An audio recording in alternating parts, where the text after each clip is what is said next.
Shalom, senang sekali dapat berjumpa kembali di dalam program Bible Study Online CK7, di mana kita pada hari ini akan melanjutkan pembelajaran kita dari kitab 2 Tawarikh pasal yang ke-29. Nah, ini berbicara tentang Raja Hizkia yang memulihkan orang Israel, memiliki hubungan yang indah dan benar kepada Tuhan Allahnya. Setelah sekian lama dirusak oleh pendahulunya, yaitu ayahnya sendiri. Nah, kisahnya seperti apa, saudara? Mari, sebelum kita membaca, merenungkan, kita minta Tuhan mengurapi kita. Kita datang kepada Tuhan.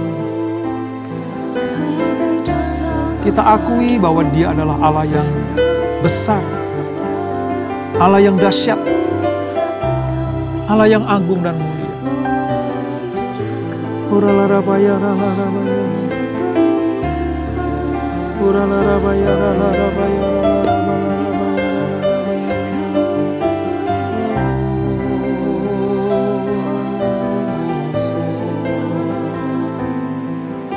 terima kasih Tuhan, terima kasih Yesus. Sucikan dan kuduskan hati ini untuk layak menghadap hadirat-Mu. Tubuh jiwa rohku ku serahkan padamu. Ku menyembah-Mu. Tinggikan nama-Mu ya Tuhan.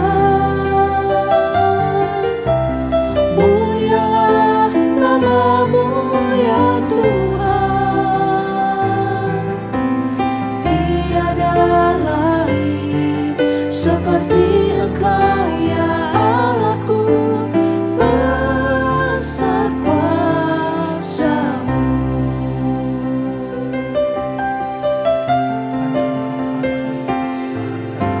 Sucikan dan kuduskan hati ini untuk layak menghadap hadirat-Mu. Tubuh jiwa rohku ku serahkan padamu. Ku menyembah-Mu. Tinggikan nama-Mu ya Tuhan. Mulialah nama-Mu ya Tuhan.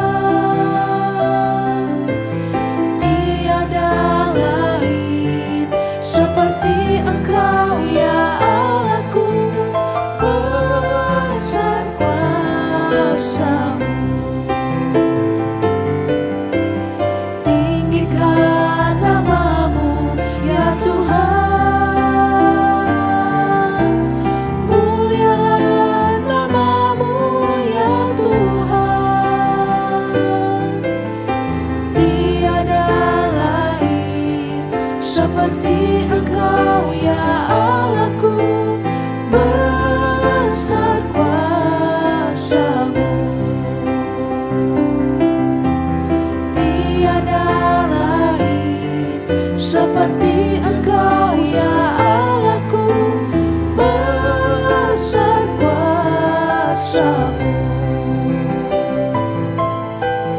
Tiada lain seperti Engkau ya Allahku, besar kuasa-Mu.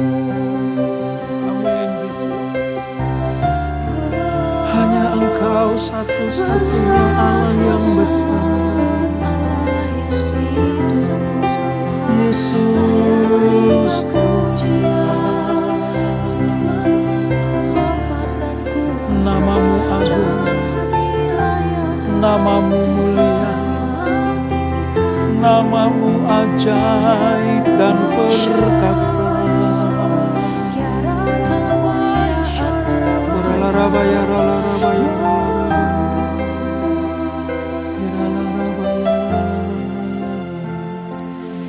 Yesus Tuhan dan Allah kami.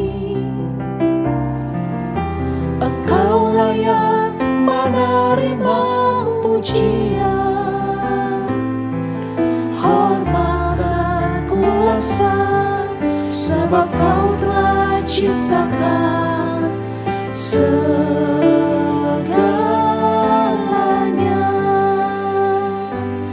Oleh karena kehendak-Mu, semuanya itu telah ada dan diciptakan untuk kemuliaan-Mu. Terpujilah Tuhan, Hosana. Terpujilah Tuhan, terpujilah Tuhan Yesus, Hosana. Terpujilah Tuhan, terpujilah Tuhan Yesus.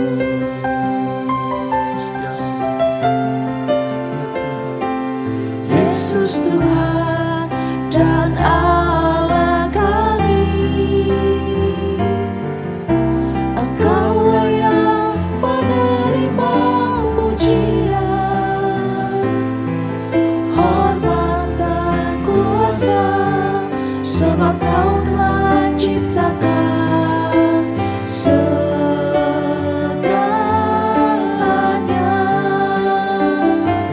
Oleh karena kehendak-Mu, semuanya itu telah ada dan diciptakan untuk kemuliaan-Mu. Terpujilah Tuhan, Hosana. Terpujilah Tuhan, terpujilah Tuhan Yesus, Hosana. Terpujilah Tuhan, terpujilah Tuhan Yesus, Hosana.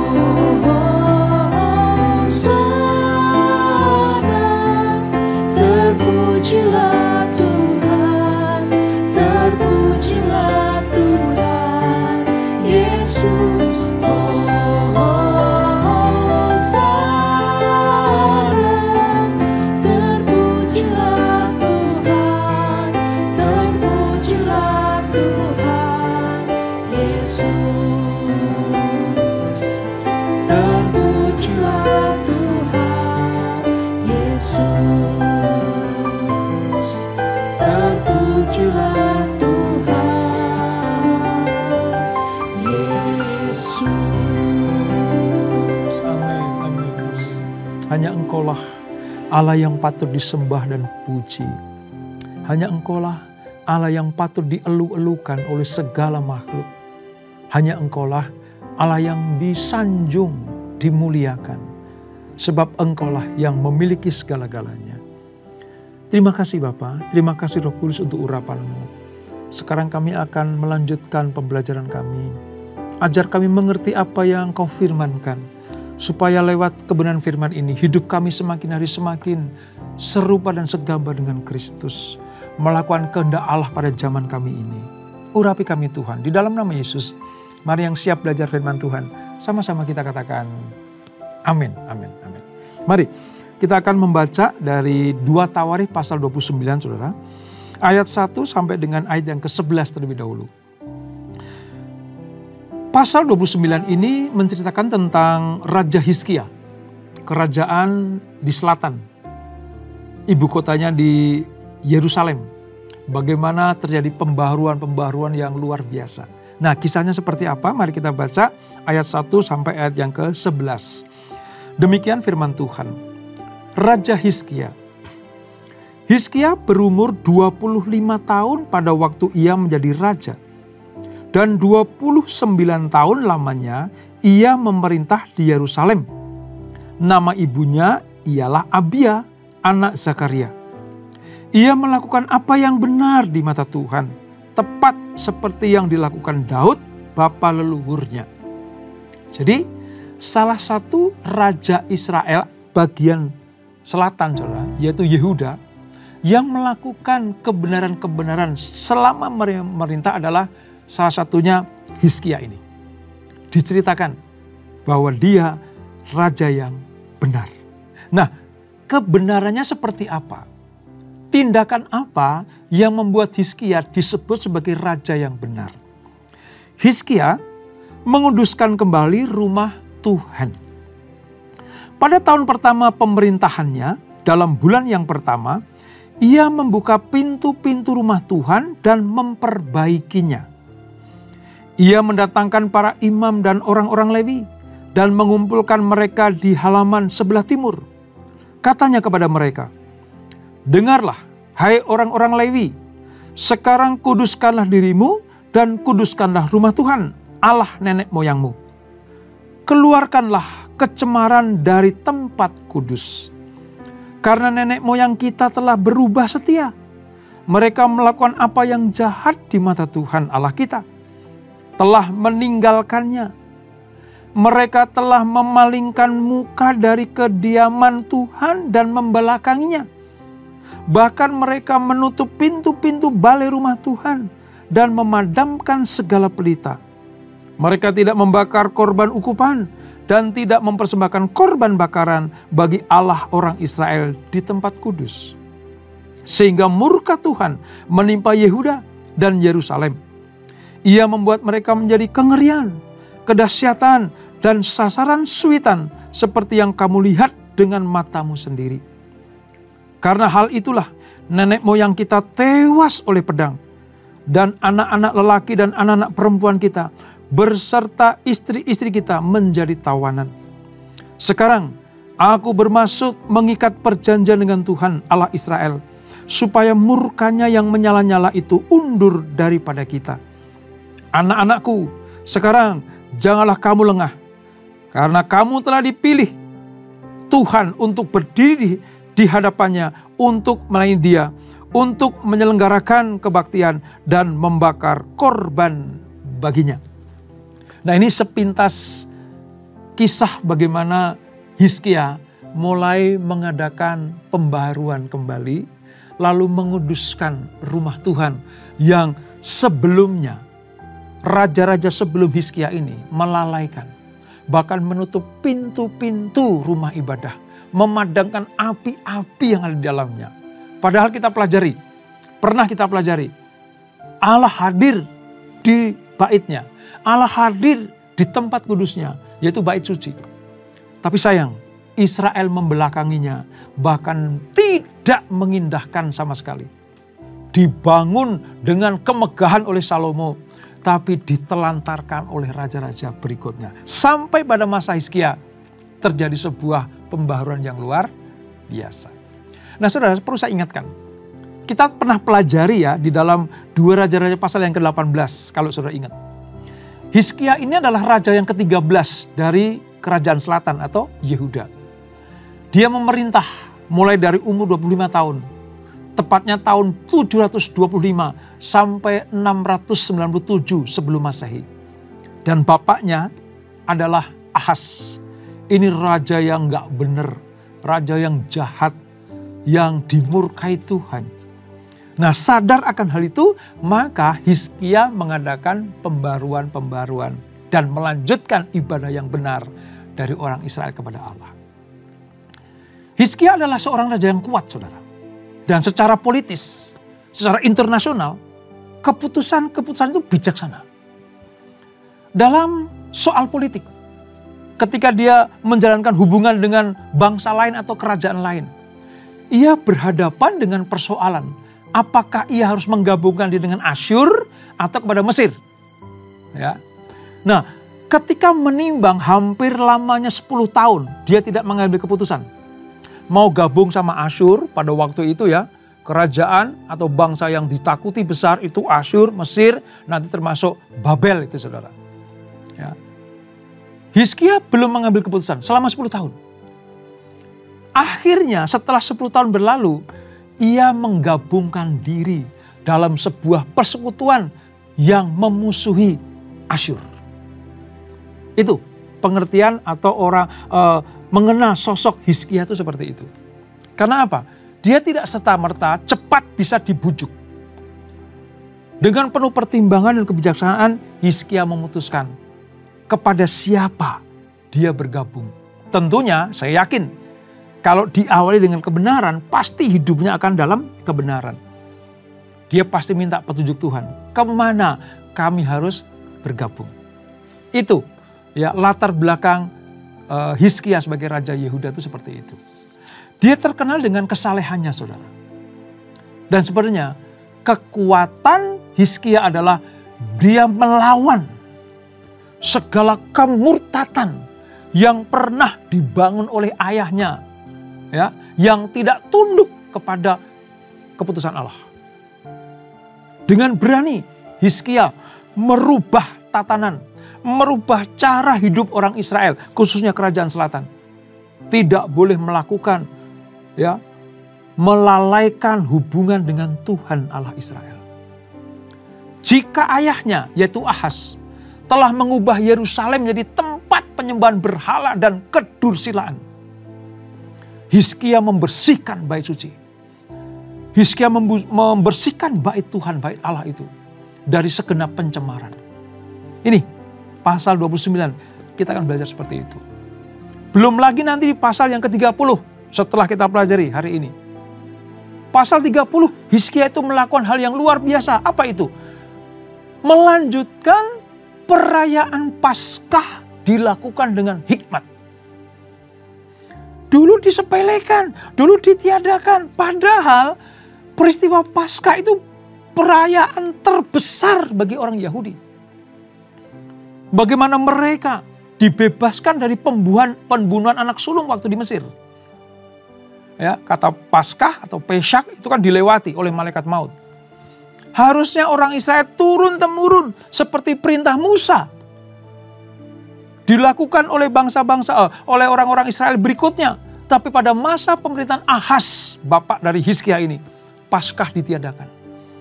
Lalu Hizkia merestorasi kembali, harus dilaksanakan. Belum lagi ketika melihat bagaimana Hizkia itu menyingkirkan ya bukit-bukit pengorbanan atau tempat-tempat penyembahan yang menegakkan agama yang tidak benar itu. Diratakan kembali, disingkirkan, diporak-porandakan. Supaya apa? Supaya di Yerusalem kembali ada puji-pujian penyembahan kepada Allah. Nanti akan kita ketemui saudara di dalam pasal yang ke-32. Bagaimana Hizkia menyingkirkan bukit-bukit pengorbanan.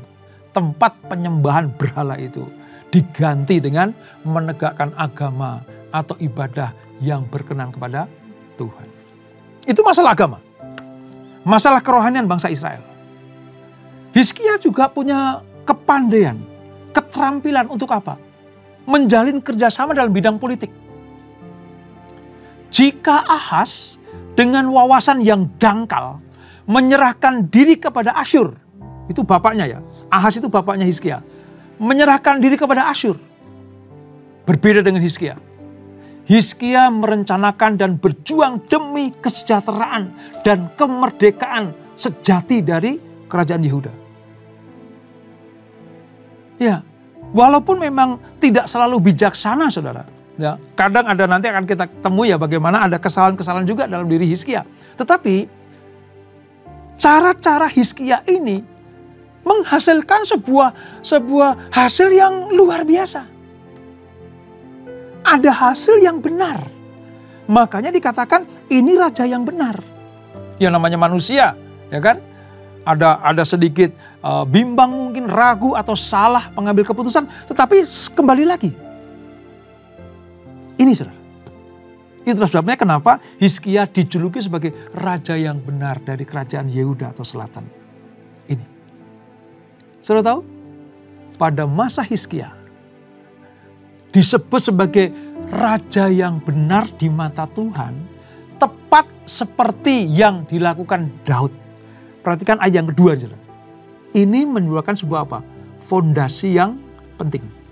Dikatakan begini, ayat 2 ya tadi. Ia melakukan apa yang benar di mata Tuhan, tepat seperti yang dilakukan Daud, bapa leluhurnya. Kita ingat kan? Daud, leluhur raja-raja Israel utara dan selatan ini, dipakai Tuhan sebagai tolok ukur. Kalau raja-raja selatan dan utara itu hidupnya sama seperti Daud, maka dikatakan raja itu benar. Dan Hizkia mewarisi kebenaran ini. Memperbarui raja-raja sebelumnya yang tidak benar itu. Sampai-sampai nanti Israel dipulihkan Tuhan. Ini yang dilakukan oleh Hizkia. Nah, ada alasan mengapa penulis kitab Tawarikh menyamakan sosok Hizkia dengan Daud. Dan memberikan banyak tempat kepada Hizkia ini. Tentang sejarahnya, tentang peristiwanya, kitab Tawarikh banyak sekali menulis tentang Hizkia ini. Karena tadi, dia melakukan tepat seperti apa yang dilakukan oleh Daud. Dalam hal ini, saudara, pelajaran pertama kita begini. Kalau hidup kita berpadanan dengan orang-orang yang hidup kudus pada zaman Perjanjian Lama, dan hidup kita sama seperti yang dilakukan oleh Tuhan Yesus tentang kekudusan, kebenaran, taat kepada Bapa, melayani dengan sungguh-sungguh, ya, tidak mencari keuntungan pribadi, maka kita digolongkan sebagai orang-orang yang benar, tepat seperti yang dilakukan oleh Yesus Kristus. Kita memiliki karakter Kristus. Sama seperti Hizkia, seperti Daud dibenarkan. Demikianlah kita juga melakukan seperti yang Yesus lakukan. Ada belas kasihan. Ada kasih yang dipancarkan.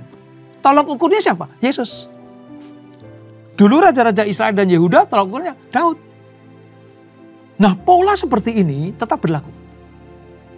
Sebab kita temui ternyata walaupun cuma segelintir, dua gelintir, ada raja yang benar dalam kerajaan Israel utara, khususnya orang selatan ini. Kita melihat bagaimana penulis Tawarikh menempatkan Hizkia ini sebagai raja yang ideal. Karena dia memberikan sebuah ruang dan pembaruan kepada ibadah di bait Allah. Dikembalikan. Dulu diabaikan.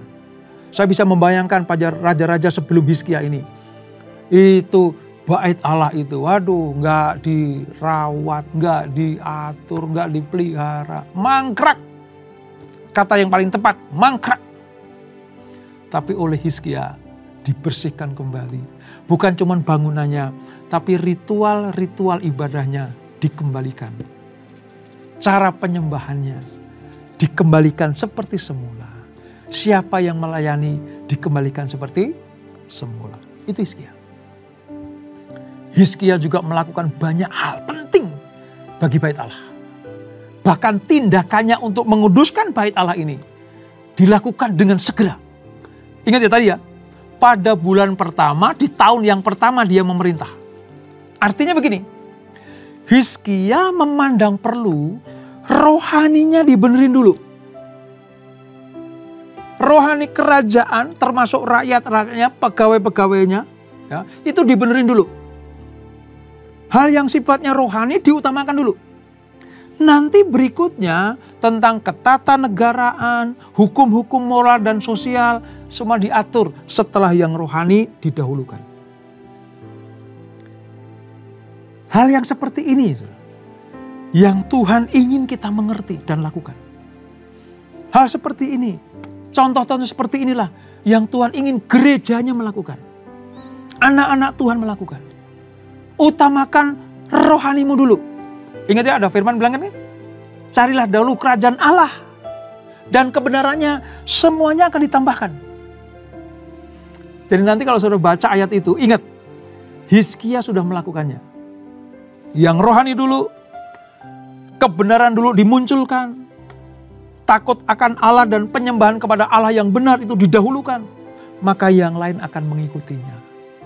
Bagaimana mengatur hubungan sosial politik, ya, hubungan dalam negeri dengan rakyatnya dan pegawai-pegawainya, termasuk nanti membangun aliansi hubungan dengan luar negeri atau luar kerajaan, nanti akan mendapatkan inspirasi dan ilham dari Allah, sebab yang rohani didahulukan. Ini pelajarannya, saudara. Luar biasa, ya. Kita dari kitab Tawarikh yang tadinya kita sepelekan, kita anggap ini apa sih? Tetapi ternyata mengandung makna yang luar biasa. Kita lihat. Tindakan pertama Hizkia adalah mengumpulkan para imam dan orang Lewi. Ya. Sebab Hizkia sadar bahwa para pendahulunya itu sudah sangat-sangat rusak dan berdosa. Terutama dalam hal apa? Melantarkan bait Allah tentang kerohanian ini.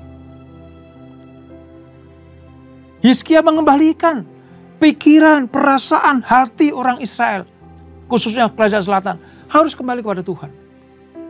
Kalau tidak, hukuman demi hukuman dari Allah akan terjadi. Bahkan nanti, ya, karena orang menyepelekan bait Allah, menyepelekan hidup yang benar, mereka akan dibuang, gitu. Mereka akan dijadikan budak, akan dibuang. Dan tepat memang, Yehuda nanti akan dibuang ke Babel. Sebab apa? Menelantarkan hal-hal yang sifatnya kerohanian ini, saudara. Dan Hizkia menyatakan ingin mengikat perjanjian dengan Allah. Maksudnya apa? Hizkia ingin berketetapan, memenuhi semua kewajiban sebagai raja untuk memperhatikan hubungan rakyatnya dengan Allah. Baru nanti urusan ketatanegaraan pasti Tuhan akan tuntun. Itu Hizkia. Ya, kita belajar dari satu raja ini yang luar biasa, mengutamakan hal-hal yang sifatnya rohani, hubungan dengan Tuhan. Dengan demikian, maka Allah akan berkenan dan hukuman tidak akan dijatuhkan. Satu-satunya cara, bait Allah harus dikuduskan dan ditahirkan. Itu saudara, dikuduskan dan ditahirkan. Dan untuk itu, Hizkia memberikan sebuah perintah. Ayat berikutnya 12 nanti ya, sampai dengan ayat yang ke-30-an itu berbicara tentang apa? Orang-orang yang akan melayani supaya mentahirkan diri. Selain bangunannya, fisik bait Allahnya dikuduskan, ditahirkan, dibersihkan. Orang-orang yang melayani juga ditahirkan, dikuduskan. Imam-imam dan orang-orang Lewi akan melaksanakan tugas kembali. Maka harus menguduskan diri. Sebab apa? Sebab merekalah yang dipilih Tuhan. Allah sendiri yang memilihnya untuk melayani di baitnya Allah. Dan hal ini dicatat, ya, bahwa semua tindakan menguduskan diri ini, ya, diperintahkan langsung oleh raja sesuai dengan firman Tuhan. Perintah ini langsung dari raja. Pada zaman itu, saudara, raja kalau bersabda, berfirman harus dilakukan. Termasuk orang Lewi. Karena program pertama Hizkia adalah memperbaiki kerohanian dulu. Maka titahnya, hai orang Lewi, kamu kembali bertugas, namun lebih dahulu kuduskan dirimu. Lihat ayat 15, saudara. Perhatikan ayat 15. Ayat 15 bilang gini. Mereka mengumpulkan saudara-saudaranya, ini orang Lewi ya, dan menguduskannya. Kemudian mereka datang menurut perintah raja, sesuai dengan firman Tuhan, lalu mentahirkan rumah Tuhan. Saudara, kalau ingat, saya pernah bicara seperti ini, bahwa raja-raja Israel, ya, itu dipilih Tuhan, diangkat Tuhan, bukan hanya sebagai raja, memerintah sebagai raja secara apa? Politik. Tetapi raja-raja Israel itu juga harus memerintah atau menjadi gembala bagi umat Allah atau umat pilihan, yaitu orang Israel. Termasuk kerajaan utara dan selatan. Bukan yang sebagai raja politis, tapi lebih kepada gembala. Kenapa? Karena kalau rajanya benar,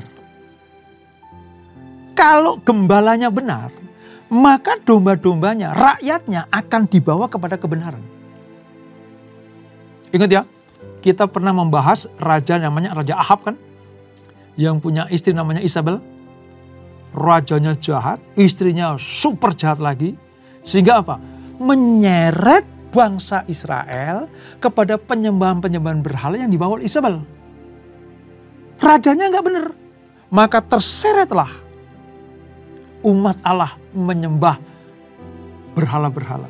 Dewa-dewa yang dibawa oleh Isabel.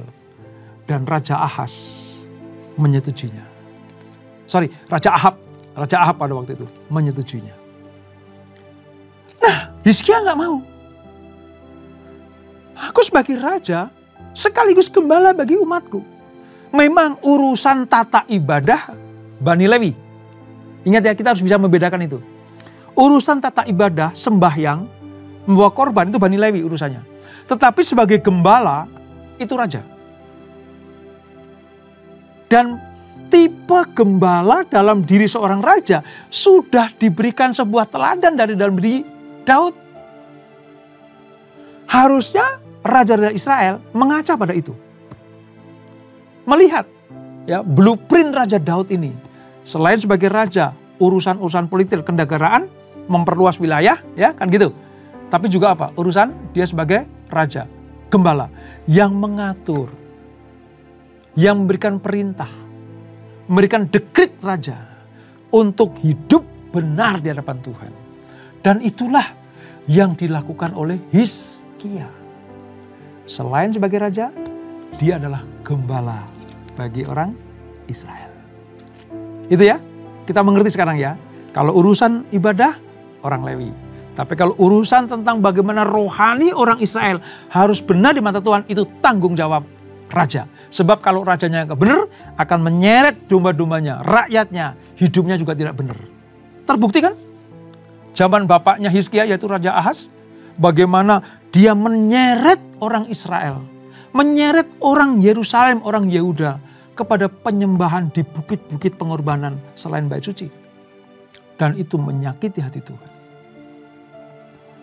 Pada pasal ini kita belajar bagaimana Hizkia mengerti dengan jelas bahwa masalah yang berkaitan dengan kekudusan bait Allah hanya boleh dilakukan dengan cara menaati firman Allah, perintah Allah lewat pendahulu-pendahulunya, yaitu Musa.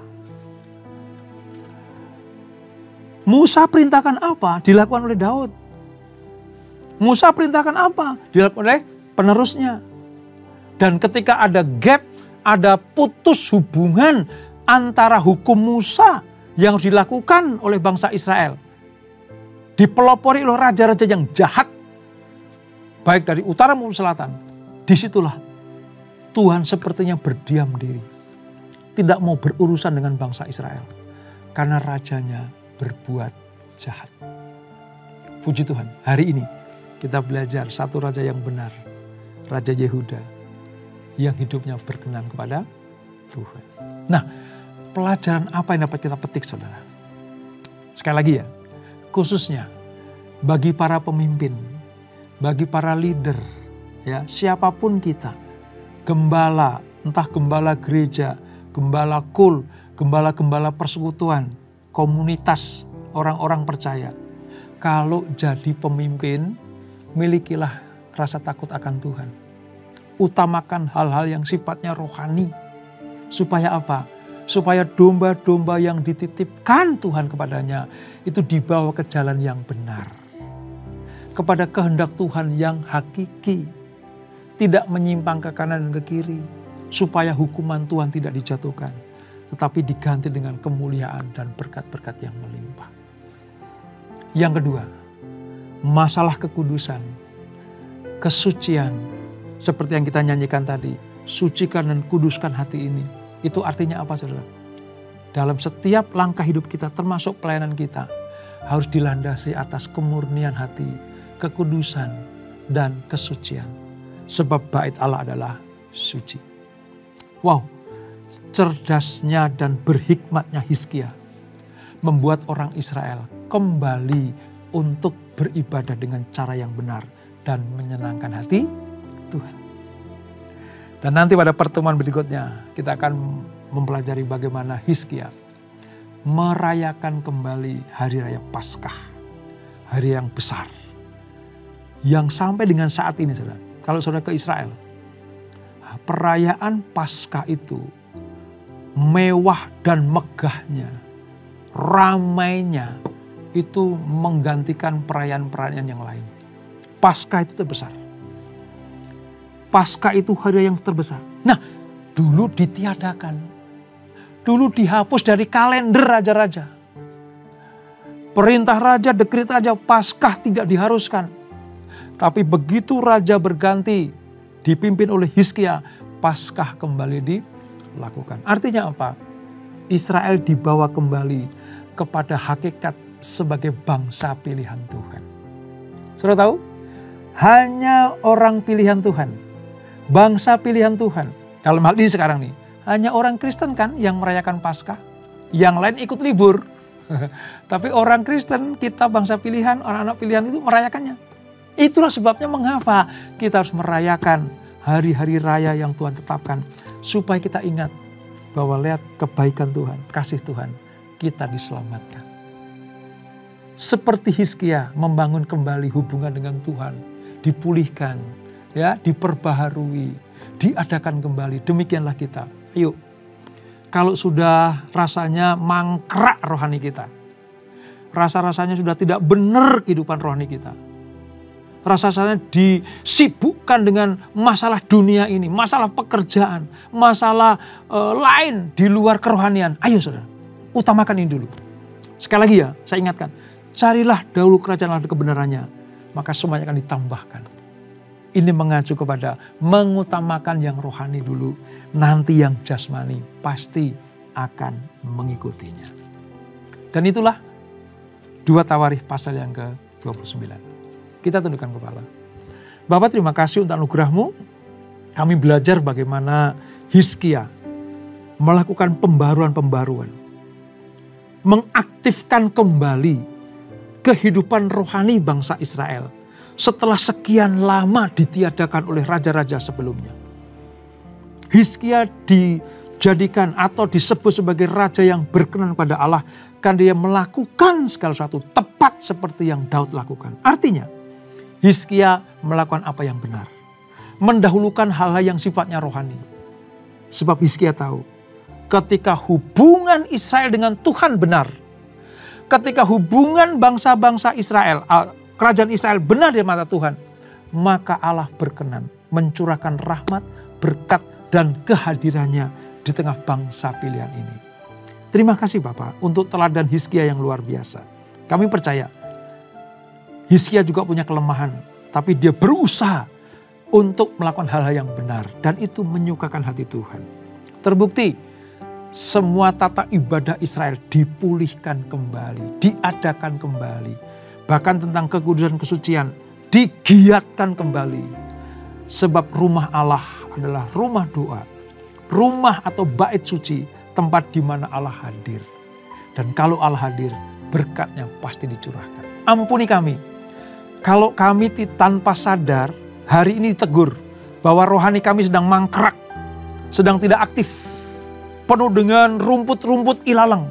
Tidak pernah kami bersihkan kalau aktifkan. Sekarang kami diingatkan supaya kami mengaktifkan kembali. Lebih sungguh-sungguh lagi menjaga kekudusan hidup ini supaya berkenan kepada Tuhan. Bait Allah adalah hidup kami. Kami jaga, kami rawat supaya Allah hadir, dan kalau Allah hadir berkatnya pasti dicurahkan. Berkati anak-anak-Mu, berkati kami semuanya. Dan sebelum kami tinggalkan acara ini, kami siapkan hati kami terima berkat yang daripada-Mu. Kekasih-kekasih Kristus, arahkan hatimu kepada Tuhan. Terimalah berkat kasih anugerah dari Allah Bapa yang berlimpah-limpah di dalam anaknya yang tunggal Tuhan Yesus Kristus, dan persekutuan yang manis dalam Roh Kudus menyertai kita semuanya. Mulai saat ini sampai Maranatha, Yesus datang yang kedua kali menjemput kita semuanya, bertemu di awan-awan yang permai, menikmati kemuliaan kekal sampai selama-lamanya. Yang diberkati, sama-sama kita katakan amin, amin, amin. Tuhan Yesus memberkati.